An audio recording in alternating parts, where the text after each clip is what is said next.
Hey friends, welcome to my YouTube channel.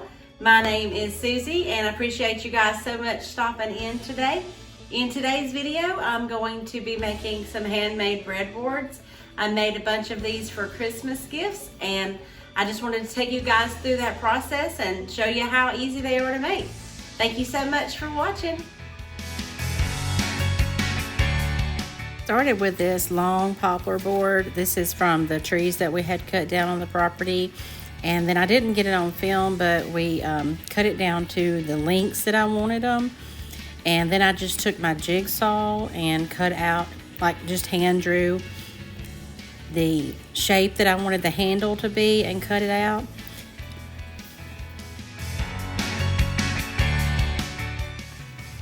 And then once you cut the one side off, you just take that side and draw it on the other side so they are uniform and cut that side out. And I did all these a little bit different. They're all pretty much the same, but all a little bit different shapes and sizes and lengths, so they wouldn't all look exactly the same. But there's just so many ways you can do this, and you can just use your own discretion. Some of the handles were short, some of them were long. I rounded the bottoms on some of them and left some of them straight.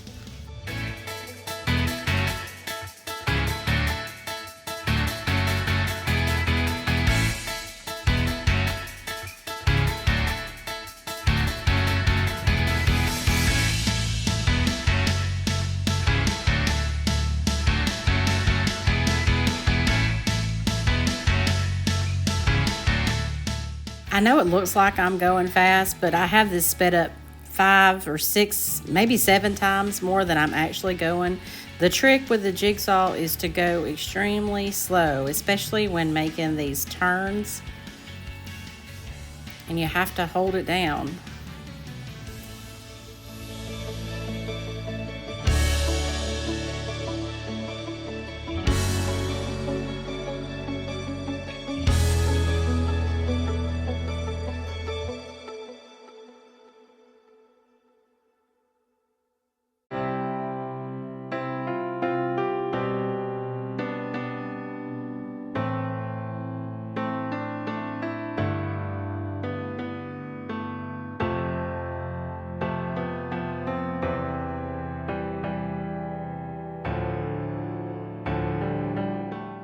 Once I got them all cut out, I drilled holes in all of them.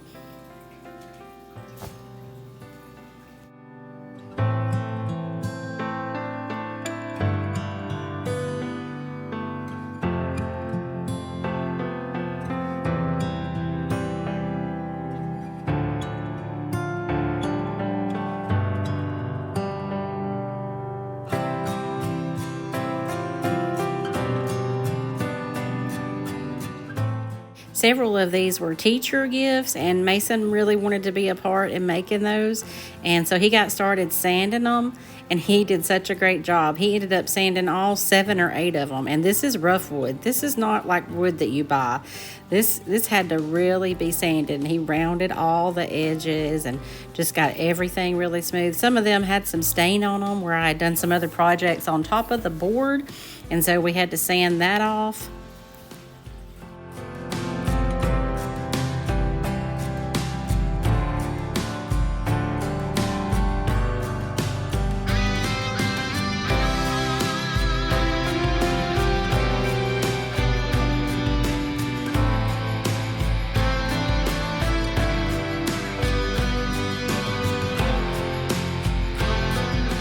Boards, once they were cut out and sanded, they're all so pretty.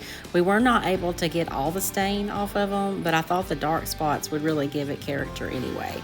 So now I'm just going to take my Waverly Antiquing Wax and water mixture. It's not really like a stain. It does get into the wood. It just richens up the wood so much. It doesn't really change the color a lot. It just kind of gives it an aged look. And you just wipe it on and wipe it back off. This wood's so dry that there wasn't much to wipe off.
See how pretty it looks? Look how this board is drying already, and it's not really changing the color. It's just giving it an aged look.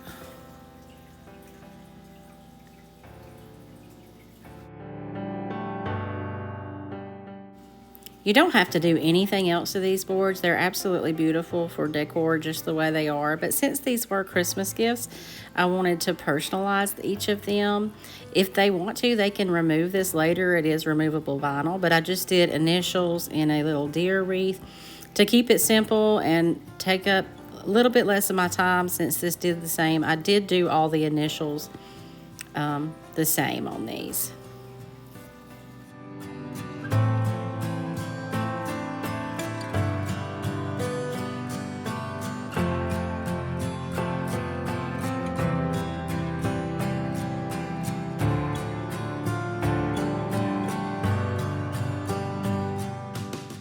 And that's it. That's how easy these breadboards are to make. I just used some jute twine and put some floral around each of the handles.